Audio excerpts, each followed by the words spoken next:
You don't manifest what you want. You manifest who you are. Read that again, because most people are begging the universe for money, love, and freedom while staying the same person who created their problems in the first place.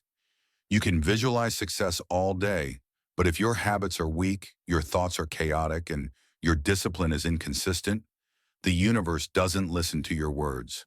It responds to your identity.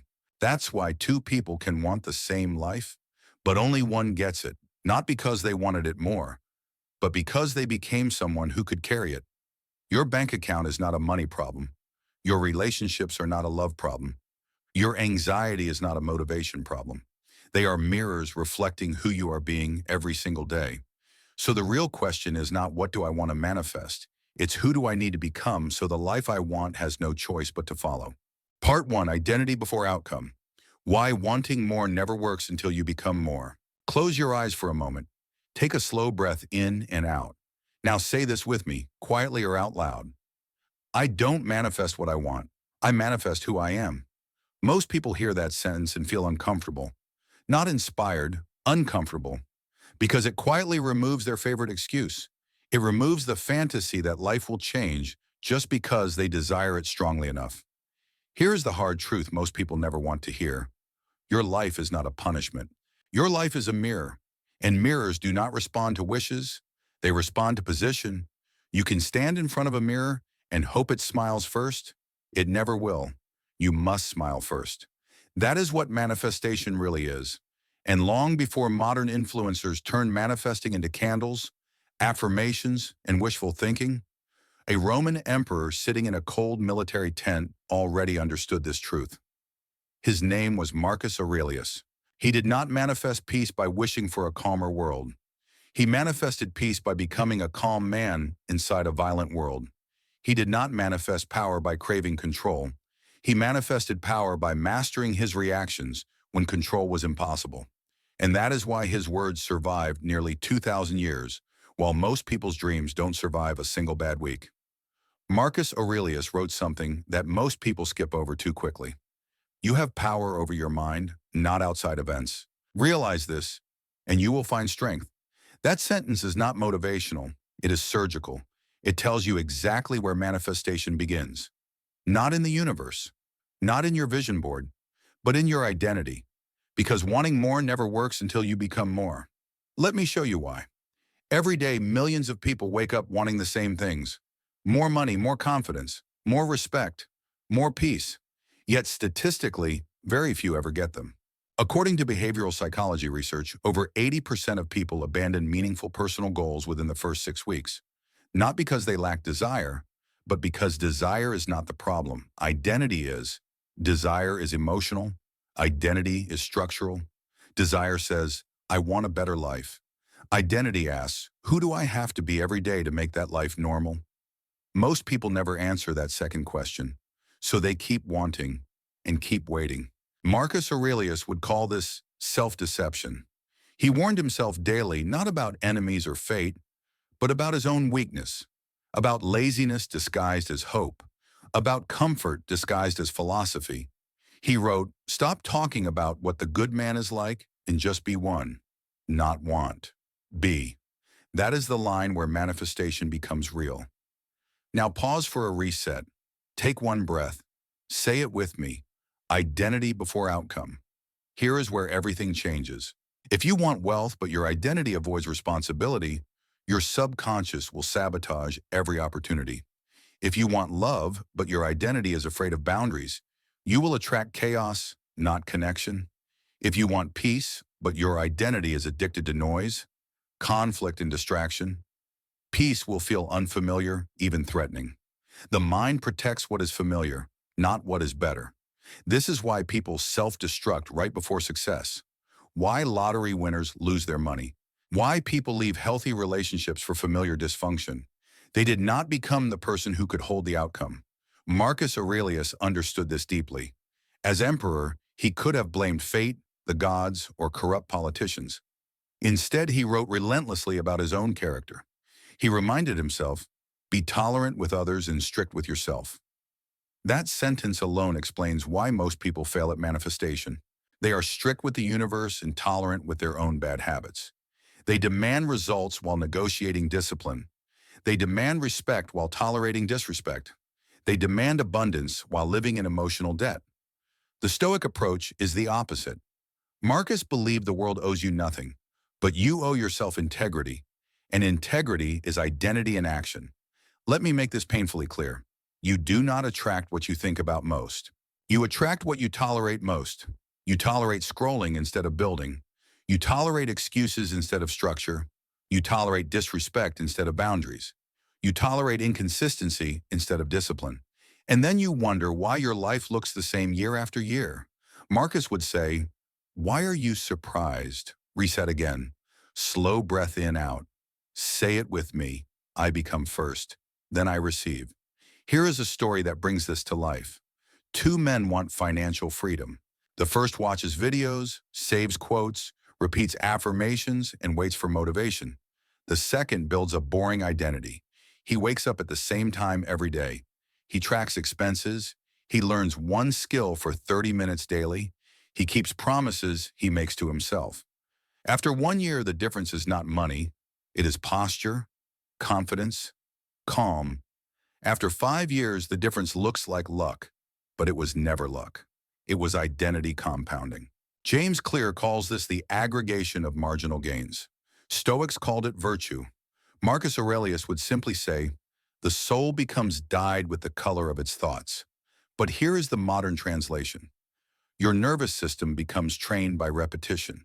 Neuroscience shows that habits physically rewire neural pathways. What you repeat becomes automatic. What becomes automatic becomes identity, and identity becomes destiny. This is why motivation fades and structure wins. This is why manifestation without identity is just fantasy therapy. Now let me ask you something uncomfortable. Who are you practicing to be when nobody is watching? Because that person is who you are manifesting. Not the version you post, not the version you talk about, the version you rehearse in private. Marcus wrote his meditations for himself, not for readers, not for applause. He wrote to discipline his inner voice, to remind himself that greatness is quiet, repetitive, and often uncomfortable. He warned, if it is not right, do not do it. If it is not true, do not say it. That is identity over outcome. That is manifestation without mysticism. So here is your first practical exercise. Do not skip this. Tonight, write down one sentence. If I kept living exactly like this for 5 years, where would I end up? Be honest, brutally honest. Now write a second sentence. To deserve the life I want, I would need to become the type of person who blank. Fill in the blank with behaviors, not emotions, not more confident, but keeps commitments, trains daily, controls attention, chooses long-term over short-term. This is how identity is designed.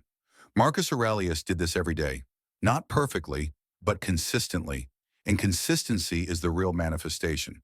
Because here is the final truth of part 1. The universe does not test your desires. It tests your discipline. It does not reward your dreams. It rewards your standards. And until your identity matches the weight of what you want, you will keep wanting instead of becoming. In the next part, we will go deeper into the foundation of identity itself. Why your standards quietly decide your future. Why most people aim high but live low. And how Marcus Aurelius used standards, not motivation, to rule an empire without losing his soul. Stay with me, because once your standards change, everything else has no choice but to follow. Part 2. You don't rise to your goals. You fall to your standards. Before we go any further, pause for one breath, in and out. Now say this with me slowly. I don't rise to my goals. I fall to my standards. Most people hate that sentence because it removes another illusion, the illusion that ambition alone changes a life. Everyone has goals, very few people change. Why? Because goals are optional, standards are non-negotiable. And Marcus Aurelius knew this long before modern psychology gave it a name. Marcus did not wake up asking, what do I want today? He woke up asking, what must I live up to today? That single difference separates dreamers from builders. Here is the uncomfortable truth. You can set the highest goals in the world, but when pressure arrives, when fatigue hits, when motivation disappears, You will not rise to your goals. You will fall to your standards. This is not philosophy. This is behavioral science. Studies in behavioral psychology show that under stress, humans revert to their most practiced behaviors, not their highest intentions. Your nervous system defaults to what is familiar, not what is ideal. That means your future is not built on what you hope to do. It is built on what you allow yourself to get away with. Marcus Aurelius understood this deeply. That is why his meditations are not filled with goals. They are filled with rules, boundaries, reminders. He wrote, "If it is not right, do not do it. If it is not true, do not say it." That is a standard, not a goal. A goal says, "Someday I will be disciplined." A standard says, "I do not negotiate discipline." A goal says, "I want respect." A standard says, "I do not tolerate disrespect even when it is inconvenient." A goal says, "I want peace." A standard says, "I do not feed my mind chaos." Here is where most people fail. They set ambitious goals, then maintain low standards. They want wealth, but their standard for spending is emotional comfort. They want confidence, but their standard for self-talk is self-betrayal. They want freedom, but their standard for responsibility is minimal effort. That gap creates frustration, and frustration creates quitting. Marcus would call this weakness of character, not because people are bad, but because they are undisciplined with what they allow. Let's reset for a moment. Slow breath in, out. Say it with me. My standards decide my future. Now let me show you how this plays out in real life. Two people want the same outcome: success. The first sets goals. The second sets standards. The first says, "I want to be fit." The second says, "I do not skip training." The first says, "I want to be wealthy." The second says, "I track every dollar and learn one valuable skill daily." The first relies on motivation. The second relies on rules. After 6 months, the difference is invisible. After 2 years, the difference is undeniable. After 5 years, the difference looks unfair.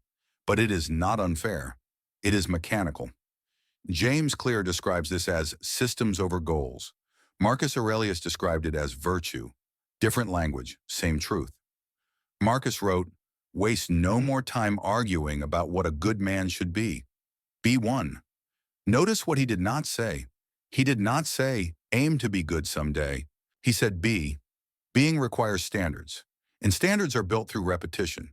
Your standards are revealed by your behavior on bad days, not good days. Anyone can hold high standards when life is easy.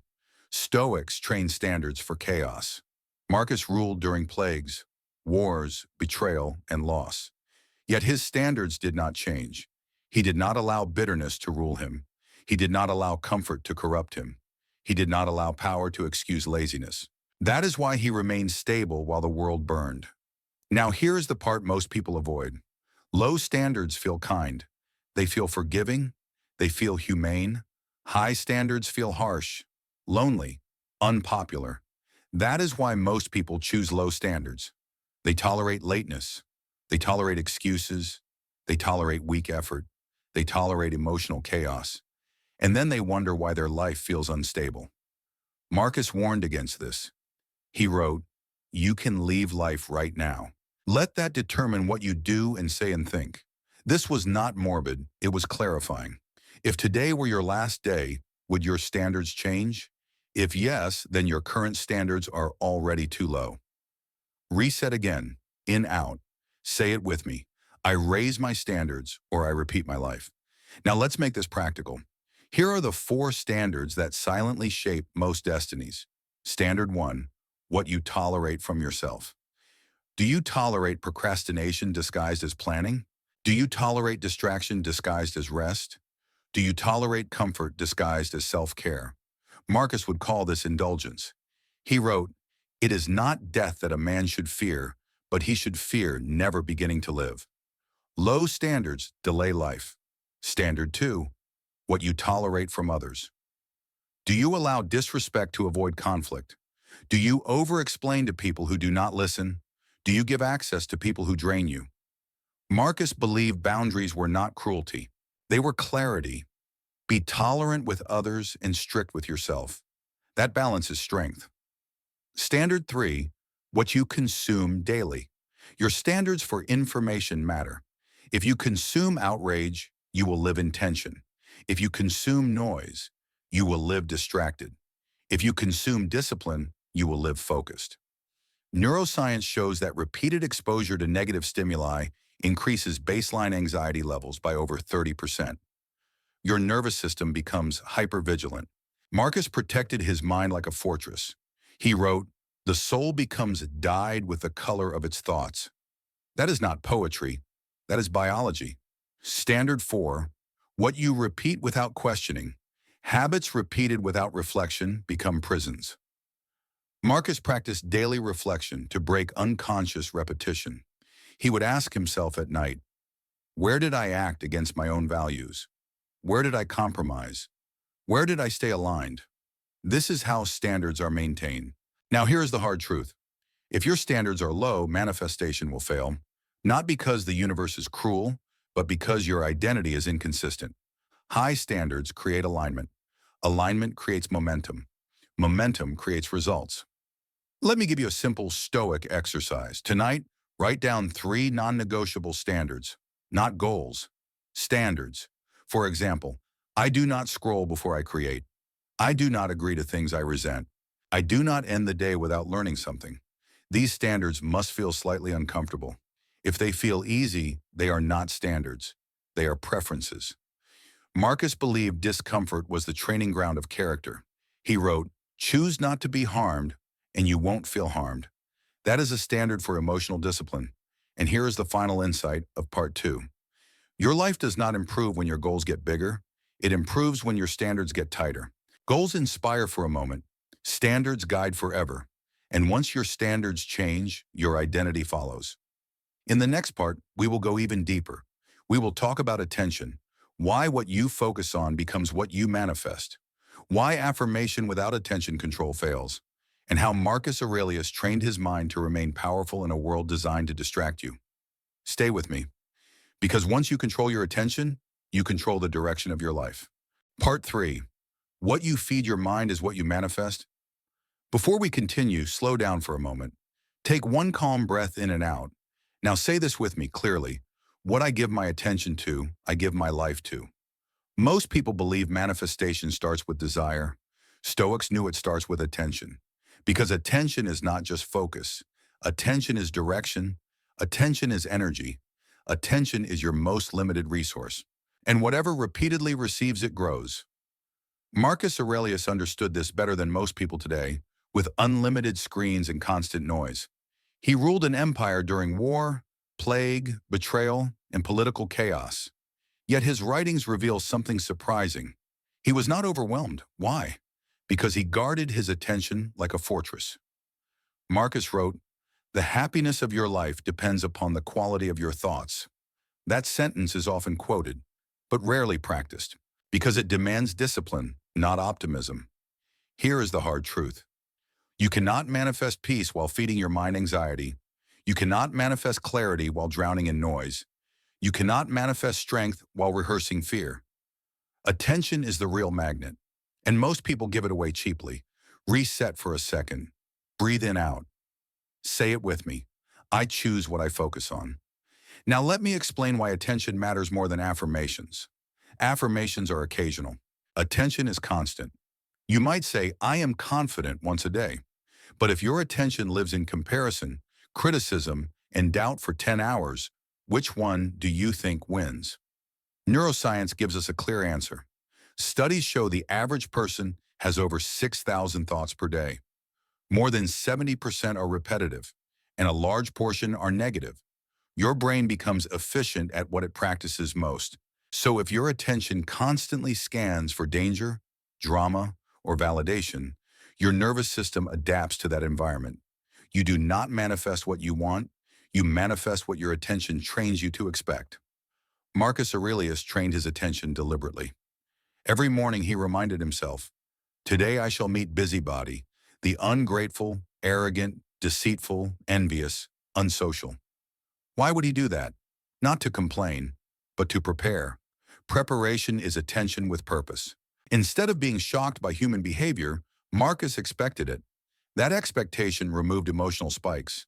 And emotional stability is power. Most people lose control of their life not because of events, but because of untrained attention.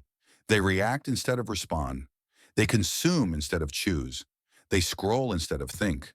Attention leakage creates identity erosion. Reset again. Slow breath. Say it with me. My attention builds my identity. Now let us look at modern reality. The average adult checks their phone over 90 times a day. That is once every 10 to 12 minutes. Each check fractures attention. Each fracture weakens focus. Each weakening reduces agency. You cannot manifest direction while living in distraction. Marcus Aurelius would call this slavery. Not slavery to a ruler, but slavery to impulse. He warned, do not let your mind wander from the task at hand. That is not productivity advice. That is sovereignty advice. A distracted mind cannot be sovereign. Here is where things get uncomfortable. Most people say they want control over their life, but they cannot control where their attention goes for 5 minutes. How can you command destiny if you cannot command focus? Reset, in, out. Say it with me. I reclaim my attention. Let me tell you a short story. Two people experience the same setback. One obsesses, replays the event, talks about it, feeds it. The other observes, extracts the lesson, moves on. Same event, different attention. One manifests bitterness. The other manifests growth. Marcus Aurelius trained the second response. He wrote, choose not to be harmed, and you won't feel harmed. That does not mean denial. It means selective attention. You cannot stop events, but you can decide how much mental real estate they occupy. And mental real estate is your life. Now here is the Stoic framework for attention. There are 3 layers. First layer, what you notice. Do you notice threats or opportunities? Do you notice lack or progress? Do you notice what is missing or what is working? What you notice shapes perception. Second layer, what you dwell on. A thought passing through is harmless. A thought you rehearse becomes belief. Marcus disciplined dwelling. He did not allow himself to linger in self-pity. He reminded himself, if you are distressed by anything external, the pain is not due to the thing itself, but to your estimate of it. That is attention mastery. Third layer, what you return to. Habits of attention matter more than momentary focus. What does your mind return to when idle? Fear, regret, fantasy, or responsibility? That answer predicts your future. Reset again. Breathe. Say it with me. I decide what deserves my attention. Now let us make this practical. Here is a Stoic attention exercise Marcus would approve of. For the next 7 days, practice attention fasting. Choose one period each day, 30 to 60 minutes with 0 inputs. No phone, no music, no news, no content. Sit, walk, think. At first, your mind will resist. It will crave stimulation. That craving reveals dependence. Over time, clarity emerges. Neuroscience shows even short periods of reduced input significantly lower baseline stress and improve decision quality. Marcus practiced this through writing in silence. He wrote to order his thoughts, not to escape them. Second exercise. Before reacting to anything emotional, pause for one breath. Ask, is this within my control? If not, release it. If yes, act calmly. This single pause can change your life. Because reaction is automatic. Response is chosen. Attention creates a space for choice. Now the deeper truth. What you repeatedly attend to becomes your emotional home. If you live in outrage, you manifest conflict. If you live in scarcity, you manifest anxiety. If you live in discipline, you manifest stability. Marcus Aurelius did not beg the universe for calm. He trained his attention to stay calm. That is Stoic manifestation. Here is the warning. If you do not choose what you attend to, the world will choose for you. And the world is not designed for your peace. It is designed for engagement. Your job is not to consume more. Your job is to guard your mind. Marcus wrote, nowhere can man find a quieter or more untroubled retreat than in his own soul. But that retreat must be defended. Now here is the final insight of part 3. Attention is the bridge between standards and results. Standards decide what you allow. Attention decides what you experience. If you raise your standards but leave attention unmanaged, you will burn out. If you manage attention but keep low standards, you will drift. Both must work together. In the next part, we will confront something even more uncomfortable. Why kindness without boundaries destroys power. Why approval-seeking kills manifestation. And why Marcus Aurelius believed self-respect was more important than being liked. Stay with me, because once you control your attention, you are ready to reclaim your power. Part 4, Self-Respect Over Approval. Why kindness without boundaries destroys power. Before we begin, pause. One slow breath in and out. Now say this with me calmly and clearly. Kindness without boundaries is not virtue, it is surrender. That sentence makes many people uncomfortable because most people were taught that being good means being agreeable, that being kind means being liked, that strength looks harsh and softness looks moral. Marcus Aurelius rejected that illusion completely. He believed virtue was not about pleasing others. It was about honoring what is right. And there is a dangerous misunderstanding in modern culture that Marcus would have warned against immediately. The idea that kindness equals weakness, or worse, that kindness must come at the cost of self-respect. Marcus Aurelius wrote, "If anyone can refute me, show me I'm making a mistake, or looking at things from the wrong perspective, I'll gladly change. It's the truth I'm after." Notice what he did not say. He did not say, "I will change to be liked." He said, "I will change for truth." That is the difference between approval and integrity. Approval is external, integrity is internal, and manifestation collapses the moment integrity is traded for acceptance. Reset for a breath, in, out. Say it with me. I choose self-respect over approval. Now here is the uncomfortable reality. Many people say they want power, peace, and confidence, but their daily behavior manifests submission. They over-explain. They apologize when they are not wrong. They say yes when they feel no. They tolerate disrespect to avoid discomfort. This is not kindness. This is fear wearing a moral costume. Marcus Aurelius would call this slavery. Not slavery to a master, but slavery to opinion. He warned, "Do not waste the remainder of your life in thoughts about others, when you do not refer your thoughts to some object of common utility." Translation: stop living in other people's heads. You were not built for that prison. Here is the Stoic truth. Respect is not requested, it is demonstrated.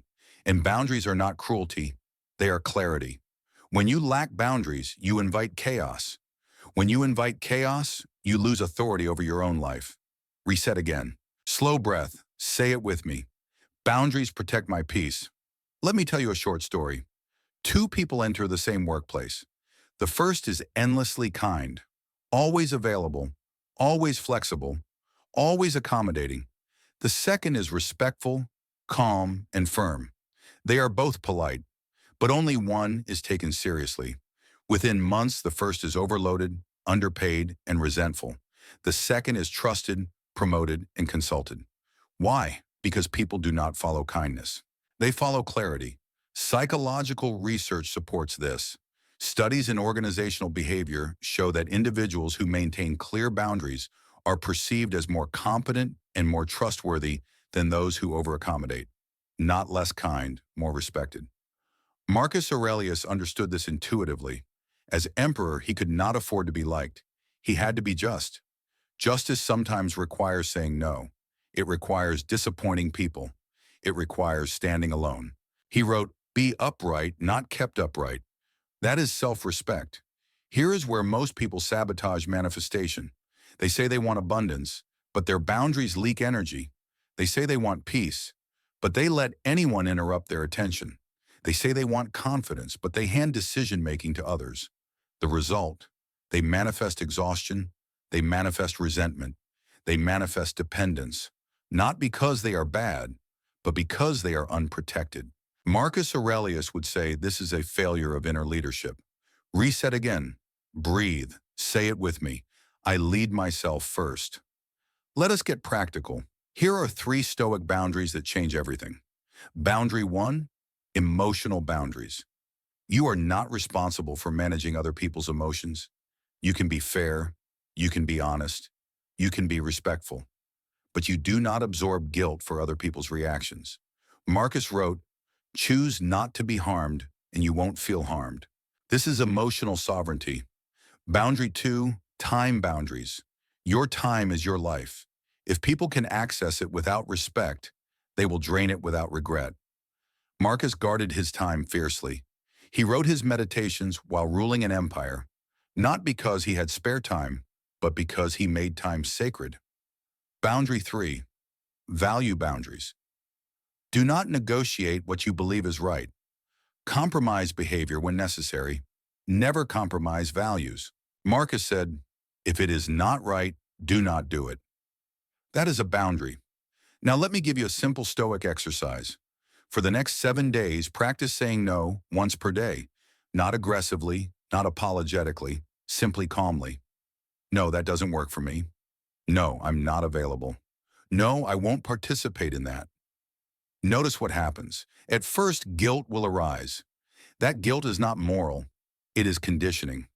Over time, self-respect replaces it.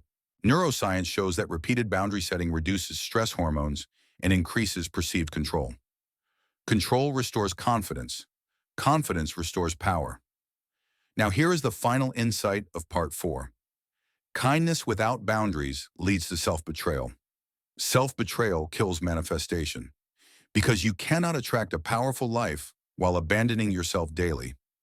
Marcus Aurelius did not try to be loved by everyone. He tried to be worthy of his own respect. That is why history remembers him. In the next part, we will confront something even deeper: your emotional defaults. Why your reactions decide your future. Why effort alone is not enough. And how Marcus Aurelius trained emotional stability in a world designed to provoke him. Stay with me, because once you respect yourself, the world adjusts. Part 5, emotional defaults decide your future. Why your reactions matter more than your effort. Before we begin, slow everything down. One deep breath in and out. Now say this with me. My future is shaped by my reactions, not my intentions. That sentence quietly explains why so many hardworking people still feel stuck. They put in effort. They stay busy. They try again and again. Yet their life barely moves. Why? Because effort is occasional, but emotional defaults are constant. Marcus Aurelius understood something most people never learn. Your life is not decided by what you do on your best days. It is decided by how you react on your worst ones. And that reaction becomes a habit. Marcus wrote, if you are distressed by anything external, the pain is not due to the thing itself, but to your judgment about it. This is not comfort, it is responsibility. It means your emotions are not accidents. They are trained responses, and trained responses can be retrained. Reset for a breath, in, out. Say it with me. I train my emotional defaults. Here is the hard truth. Most people live on emotional autopilot. When criticized, they defend. When ignored, they seek validation. When stressed, they escape. When uncomfortable, they quit. They call this personality. Marcus called it weakness of discipline, not moral weakness. Mental weakness. And mental weakness silently sabotages manifestation. Because the universe does not respond to what you want once. It responds to what you repeatedly become under pressure. Neuroscience confirms this. Studies show that repeated emotional reactions strengthen specific neural pathways. The brain becomes efficient at emotional habits, just like physical ones. If your default reaction to pressure is panic, your nervous system will recreate situations that demand panic. If your default reaction is avoidance, your life will keep offering you reasons to avoid. You are not unlucky, you are conditioned. Marcus Aurelius refused to be conditioned by chaos. As emperor, he faced betrayal, war, disease, and death daily. Yet his writings show remarkable emotional restraint. Why? Because he trained his default response. He practiced what Stoics call premeditatio malorum. Before the day began, he imagined difficulty, not to be pessimistic, but to be prepared. He wrote, begin the morning by saying to yourself, I shall meet busybody, the ungrateful, arrogant, deceitful. This was emotional training. By expecting hardship, he removed surprise. Without surprise, emotions lose power. Reset again. Slow breath. Say it with me. I respond. I do not react. Now let us look at a modern example. Two people lose the same opportunity. One spirals, replays the failure, questions self-worth, quits early. The other pauses, processes disappointment, extracts the lesson, adjusts. Same event, different emotional default. One manifests stagnation, the other manifests growth. Marcus Aurelius would say the difference is not talent, it is governance of the mind. He wrote, "The best revenge is not to be like your enemy," meaning do not let circumstances dictate your inner state. Here is where most people misunderstand effort. They believe success comes from pushing harder. Stoics believed it came from reacting better. Effort without emotional discipline leads to burnout. Discipline without emotional regulation leads to collapse. Your emotional default decides whether effort compounds or cancels itself out. Reset again, in out. Say it with me. Calm is a skill. Now let us define emotional default clearly. Your emotional default is your first internal response before logic arrives, before thought, before planning, before choice. It is what shows up automatically. And automation decides your destiny. Marcus trained automation through daily reflection. Every night he reviewed his reactions, where he lost composure, where he stayed aligned, where ego interfered. This is how defaults change, not through motivation, through repetition. Here are three common emotional defaults that destroy manifestation. Default 1, defensiveness. When challenged, you protect ego instead of truth. Growth stops. Marcus wrote, "If anyone can show me I'm wrong, I'll gladly change." That is anti-defensiveness. Default 2, emotional escape. When stressed, you distract instead of confront. Problems multiply. Marcus chose engagement over avoidance. Default 3, victimhood. When things go wrong, you blame fate. Agency disappears. Marcus rejected this completely. He wrote, "You have power over your mind, not outside events." Now the Stoic alternative. Emotional neutrality, not suppression, not numbness. Clarity. Marcus did not deny emotion. He mastered it. He allowed emotions to arise, then refused to obey them blindly. This is emotional sovereignty. Let me give you a Stoic training exercise. For the next 7 days, practice the pause. Whenever emotion spikes, pause for 3 breaths. Ask, what part of this is within my control? Act only on that. Neuroscience shows that even brief pauses reduce amygdala activation and increase rational response. This pause rewires your emotional default. Second exercise. Each night, write one sentence. Today, my default reaction was "Journeying on a iron." Tomorrow I choose "Der Verlis." Simple, but powerful. Marcus did this for decades. Now here is the final truth of part 5. Your reactions are rehearsals for your future. Every time you choose calm over chaos, you vote for a stronger identity. Every time you choose responsibility over blame, you manifest control. Effort builds progress. Emotional discipline preserves it. Without emotional mastery, success collapses under pressure. Marcus Aurelius did not become unshakable by avoiding difficulty. He became unshakable by training his response to it. In the next part, we will explore where identity truly solidifies. In private, why what you do alone matters more than what you show publicly. Why private discipline becomes public destiny, and how Marcus Aurelius lived this truth even as emperor. Stay with me, because once your emotional defaults change, your future has no choice but to follow. Number Likinim. Part 6, Private Discipline, Public Destiny. What you do alone decides everything. Before we go further, pause. One quiet breath in and out. Now say this with me. What I do in private decides who I become in public. Most people misunderstand success. They think it is built in public. They think it is created by exposure, opportunity, or recognition. Marcus Aurelius knew better. He knew that destiny is not shaped on stages but in silence. And that is why his discipline was private, relentless, and invisible. Marcus did not write meditations to inspire the world. He wrote them to control himself. No audience, no applause, no reward, just truth. And that is why his words outlived empires.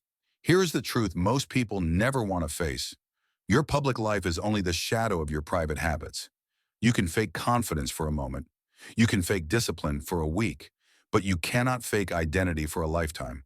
The universe does not reward performance. It rewards consistency. Reset for a breath, in out. Say it with me. My private actions shape my destiny. Marcus Aurelius lived this principle fully. As emperor, he had access to pleasure, power, and distraction beyond imagination. Yet he chose restraint. He chose simplicity. He chose routine. He chose reflection. He wrote, "Very little is needed to make a happy life. It is all within yourself." That was not philosophy. That was practice. Now let me explain why private discipline matters more than public effort. Public effort is motivated by visibility. Private discipline is driven by identity. Public effort fades when nobody is watching. Private discipline continues because it defines who you are. This is why most people collapse after success. They build a public image without building a private structure. Fame arrives, money arrives, pressure arrives, and without private discipline, identity fractures. Marcus Aurelius never allowed that fracture. He treated his inner life like a battlefield. He trained daily. He reflected nightly. He held himself accountable when no one else could. Reset again, slow breath. Say it with me.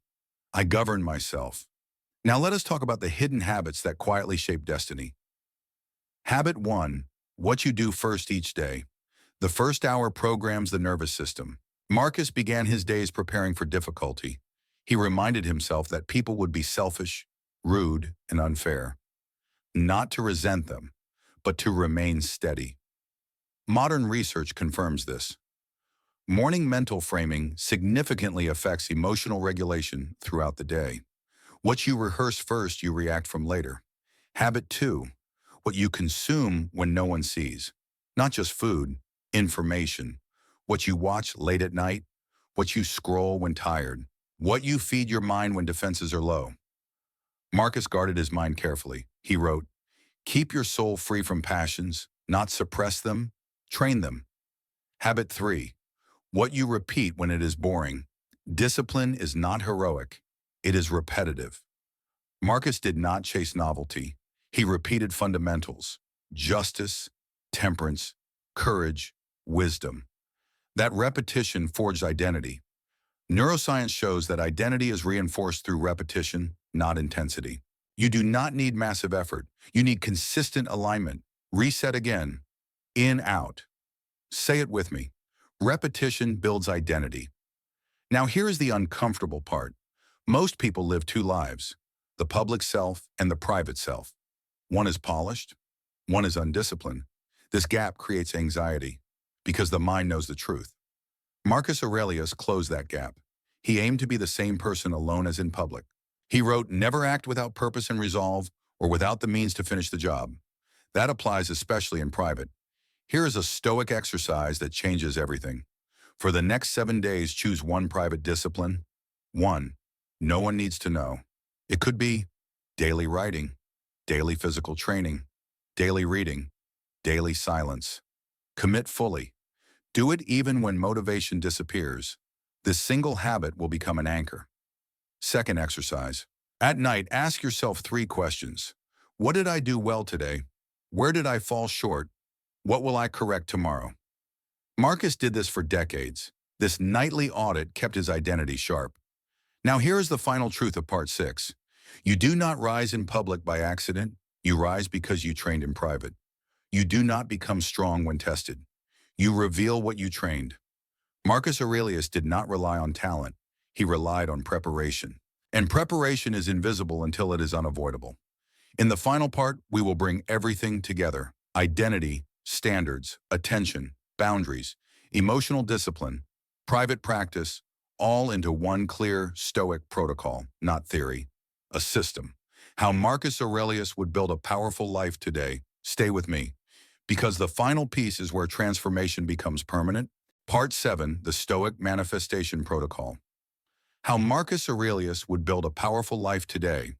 Before we begin the final part, pause. One slow breath in and out. Now say this with me, clearly and calmly. I do not manifest what I want. I manifest who I become. This is where everything comes together. Not motivation, not hope, not affirmation, but structure. Marcus Aurelius never taught manifestation as desire. He taught it as alignment. Alignment between thought and action, between values and behavior, between who you are alone and who you are under pressure. That alignment is power, and power, when internal, cannot be taken from you.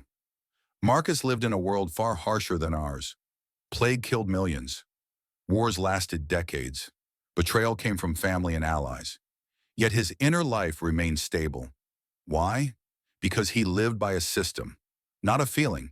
And now, in this final part, you are going to learn that system. The Stoic Manifestation Protocol, not theory, not philosophy for comfort. A practical way to build a life that responds to you. Reset for a breath, in and out. Say it with me. I build myself first. Step 1, identity over outcome. Marcus Aurelius never asked, what do I want? He asked, what kind of man must I be? This is where modern manifestation fails. People chase outcomes their identity cannot sustain. They want wealth without discipline, love without boundaries, freedom without responsibility. And when they get close, they self-sabotage, because the nervous system protects identity. Marcus wrote, do not act as if you were going to live 10,000 years. This wasn't fear, it was urgency. He knew identity is built daily. Exercise. Write this sentence. To deserve the life I want, I must become the person who. Fill the blank with behaviors, not feelings. Reset. Breathe. Say it with me. I become before I receive. Step 2. Standards create reality. Goals are wishes. Standards are laws. Marcus did not rise to goals. He lived by rules. If it is not right, do not do it. That single sentence removes confusion.